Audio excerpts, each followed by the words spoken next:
हरे कृष्णा, राधे राधे। आइए भगवान श्री कृष्ण की छठी उत्सव पर श्रवण करें माता छठी की कथा।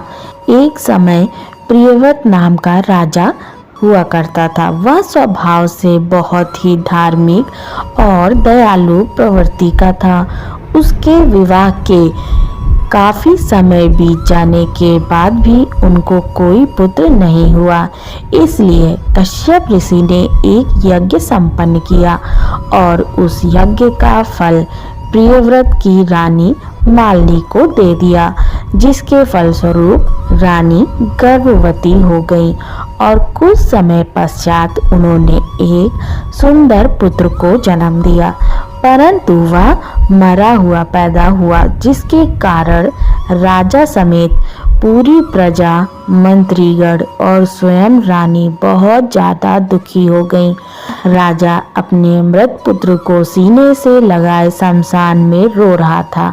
वह अपनी संतान की मृत्यु के कारण इतना दुखी हो गया था कि वह स्वयं मर जाना चाहता था। तभी अचानक एक चमत्कार हुआ। उसे जंगल में हीरे मोतियों से जड़ा हुआ अत्यंत सुंदर विमान दिखाई दिया, जो तेजस्वी प्रकाश से जगमगा रहा था।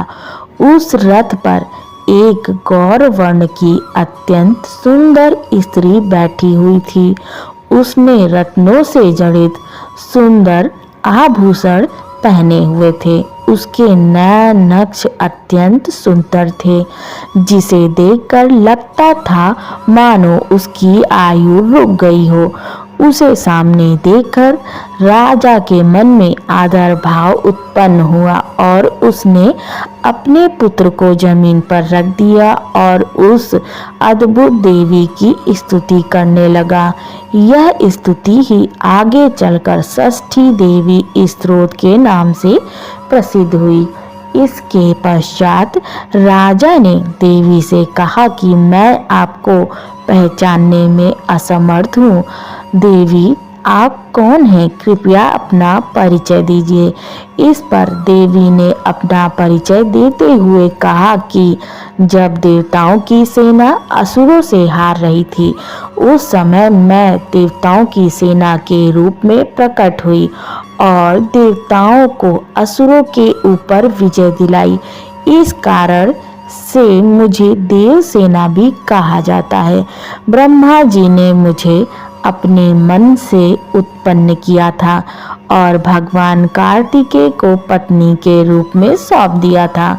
मैं संतानहीन को संतान प्रदान करती हूँ, सुवर को सुकन्या प्रदान करती हूँ, संपत्तिहीन को संपत्ति तथा कर्मठ व्यक्ति को कर्म प्रदान करती हूँ।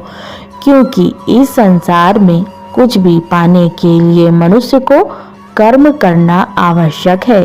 स्वयं भगवान भी मनुष्य को उसके कर्मों के अनुसार ही फल प्रदान करते हैं। इस प्रकार अपना परिचय देने के बाद देवी ने उस बालक को अपने हाथों में उठा लिया और उसे अपने मंत्र शक्ति से पुनः जीवित कर दिया और उसे आकाश की ओर अपने साथ ले जाने लगी। उस समय राजा ने एक बार फिर से स्तोत्र पढ़कर देवी की स्तुति की, जिससे देवी प्रसन्न हो गई और राजा से कहा, तुम संसार में मेरी पूजा की शुरुआत करोगे और इस संसार को मेरे पूजा का महत्व भी समझाओगे, तभी मैं तुम्हारा पुत्र तुम्हें वापस लौटाऊंगी। फिर राजा के हाँ कहने पर देवी ने राजा का पुत्र उसे लौटाते हुए कहा कि इसका नाम सुव्रत होगा और यह अत्यंत तेजस्वी, प्रतिभाशाली, पराक्रमी एवं कुल का नाम रोशन करने वाला कुल दीपक होगा। तभी से राजा प्रियव्रत हर महीने शुक्ल पक्ष की षष्ठी तिथि को षष्ठी देवी की पूजा करने लगे। तभी से शिशु के जन्म के 6वें दिन छठ माता की पूजा करने की प्रथा शुरू हुई। इस प्रकार षष्ठी देवी की कथा संपूर्ण हुई।